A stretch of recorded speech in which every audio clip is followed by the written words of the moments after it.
So with E3 having been and gone for another year, you're probably sitting there, covered in shit, asking yourself what fantastic new video games you'll get to play on your Nintendo Switch. I don't know about this fucking one. What the fuck? Jim Henson's The Dark Crystal Age of... Well, at least give me enough time to read the fucking thing. Well, for starters, there's The Witcher 3.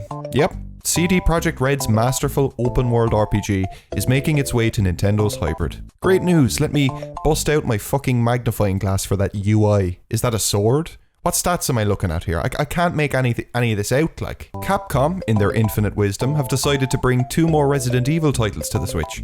I've had a theory about Capcom's leadership being hindered by a crack cocaine habit for a while now, but when they announced that Resi 5 and 6 would be making their way to the eShop, I actually went to Capcom and asked them if they're trying to make me laugh.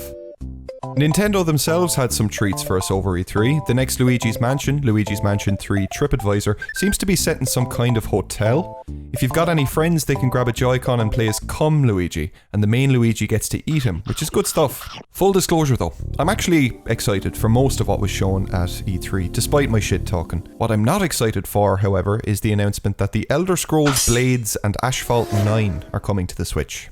Like Fallout Shelter, we wanted an experience that would make you poor. For those of you unfamiliar with those two games, Asphalt 9 is a semi-on-rails racing game that's free to download, which as we all know is a nice way of saying...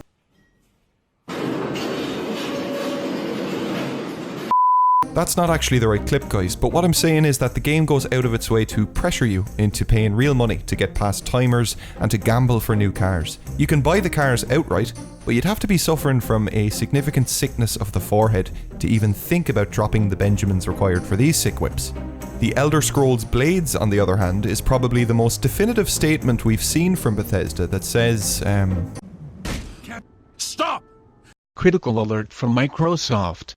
Nope, still not the right clip. Sorry about that, guys. When Bethesda announced Blades at E3 last year, it was positioned as a full Elder Scrolls adventure in your pocket. Todd Howard got up on stage and made all these off-color jokes about playing Elder Scrolls with one hand, and he kept going on and on about cranking it. You never know when you'll need a free hand. For knocking one out on the bus. Andrew WK had to come out in the end and bring him home to his mammy. What Blades actually boils down to is just a shitty town builder with about 4 quests, and that same constant never-ending pressure to pay money in order to access basic features like crafting a weapon or buying a scary tree.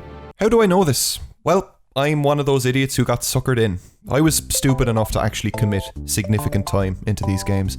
And the bottom line is that they're as unfriendly and predatory as you'd expect, yeah. You know, it's funny. When you position Elder Scrolls Blades next to The Witcher 3, it says an awful lot about the fact that we live in a society. It also highlights the fact that Bethesda seem to have gotten tired of releasing the same game over and over again. And instead, they've released a game where the main goal is just to actually spend money and to not have any fun. Knowing firsthand how pushy and manipulative these games are though, it makes their arrival on Switch feel a bit sinister. I know each and every platform has parental controls and whatever else, but I can't help myself imagining little Bartholomew pestering his legal guardians for eShop vouchers, just so he can piss them all away on opening fake boxes in a shit game. It's creepy, especially when the game is designed to make you feel that way. We're gonna equip that, and let's see what our legendary is. Let's shimmy, let's hope that it's some legendary weapon! We got a... Gameloft previously brought their Modern Combat game over to the Switch, that Call of Duty ripoff. But instead of going for the free-to-die model, they ripped all the microtransactions out of it and just charged $20 for the thing. Now the key identifier to Modern Combat is that it's still unfortunately a shit game, but at least they tried. Not in the case of Asphalt 9 though, that game is going to be exactly the same as it is on mobile. And we also know that all of you love our special editions, and we have an awesome collector's edition for you. It starts with a map of the world that glows in the fucking dark.